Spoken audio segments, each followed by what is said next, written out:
Here we've got a motor, and you can see that there's 6 ends of wire, and each of those ends belongs to a winding. Okay, so as we've seen, we've got V1, W1, U1, U2, V2, W2.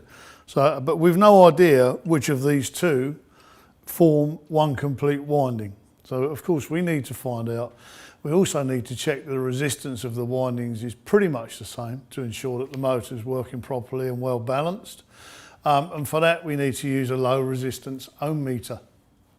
The important thing is, before we start, to make sure that the meter is accurate and that it's actually working correctly. And of course, very importantly, we've zeroed the leads.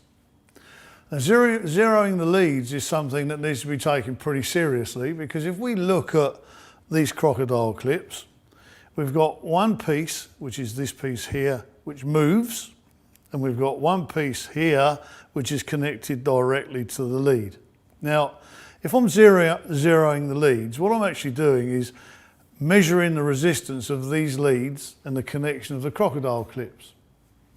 If I connect it to the two moving parts, obviously the joints here are going to offer a higher resistance. So when I zero the leads, I'm probably going to zero them too much. So when I take a reading of a resistance of a winding, the resistance is going to come out less than it actually is, because I've taken off too much resistance for the leads. So when I zero the leads, I need to make sure that I get the solid bits of the crocodile clips touching each other. Push the ends together as tightly as you can, just to make sure you've got a good connection, and if there's any dirt or anything inside the crocodile clips, you push through that. These are fairly new, so I'm not going to have too much of a problem. With this instrument, we can see that these leads have got a resistance value of 0.37 of an ohm. If I just push the button to zero it, there's a little symbol comes up in the bottom left-hand corner. That tells me that the instrument is now zeroed, and any measurement I take will be less the value of the leads. Okay, so the next step for me really is to identify each end of the windings. It really doesn't matter how I identify them. I can call them whatever I like, but I do need to find each end. So first of all, we'll say we're going to look for the end of winding W. All I need to do is connect one end of the crocodile clip tightly to one end of a winding, and then between, bit of luck, I got it first time. So between two ends. So this, the red and the green, are the ends of W winding. So we've got W1, W2. So, and the resistance value is 1.85 ohms. So if I just mark these, or even just for now twist them together so that I know which ones are which, I can then move on and do the next winding. So hopefully I'll be just as lucky again. Not this time. So that's clearly those two aren't connected. That one is, and lo and behold, I've got exactly the same reading again, 1.85, which is telling me that that's a really good value. Okay, that's a good reading. They're both the same. So I need to identify those two and make sure I don't get them lost. So the easy way really is just to try and pull that out like so, twist it together, and now I know that those ends go together.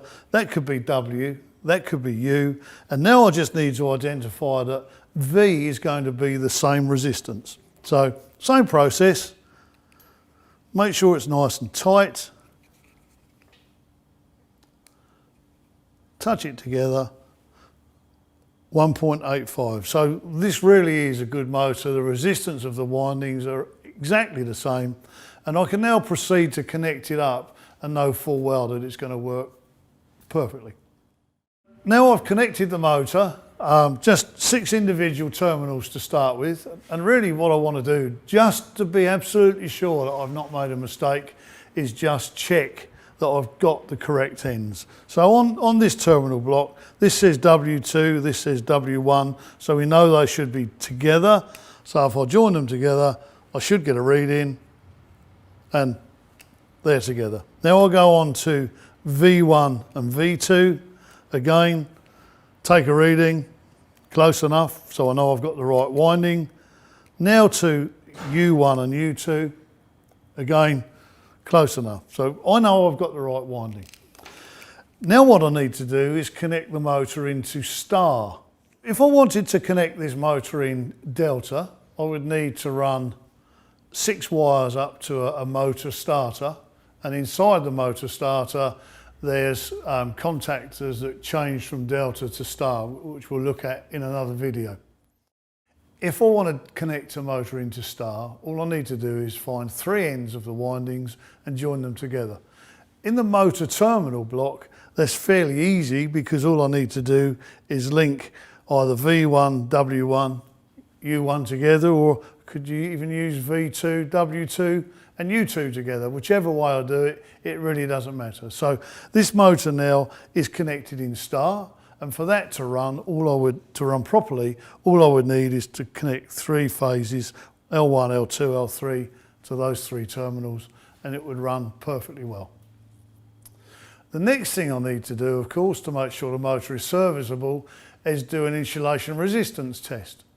But because it's a motor, and it's quite a big motor, we want to check the quality of the insulation over a period of time, really. So just a quick insulation resistance test really isn't suitable for a motor that's in continued use.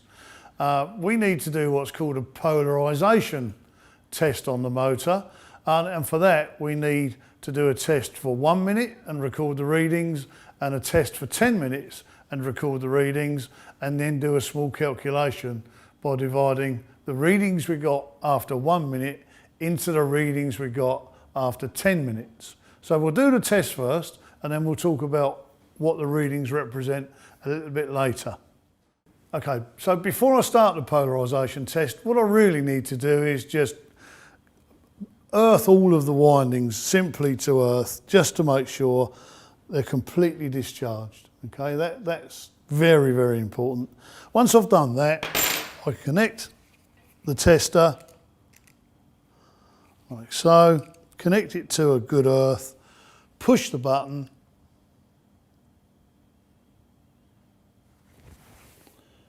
lock it so that it tests for 1 minute.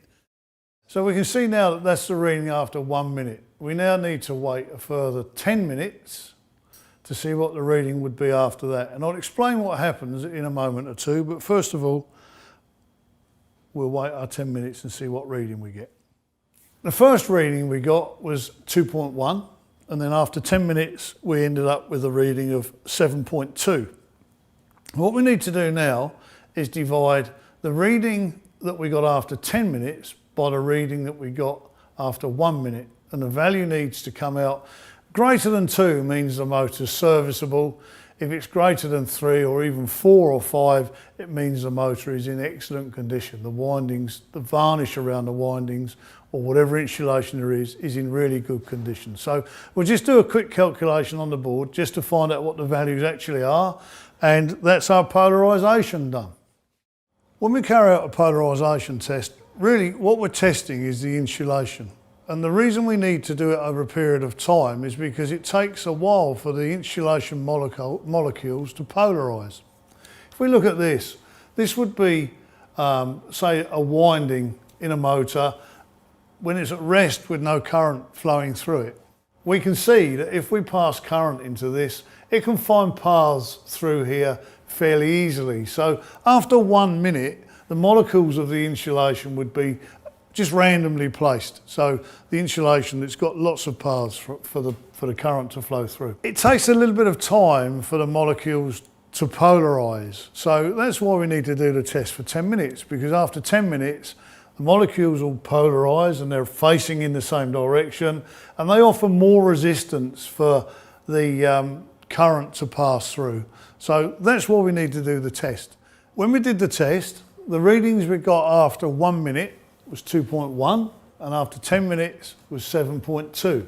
So I need to divide the 1 minute test into the 10 minute test and see what the value is. And the value comes out at 3.42.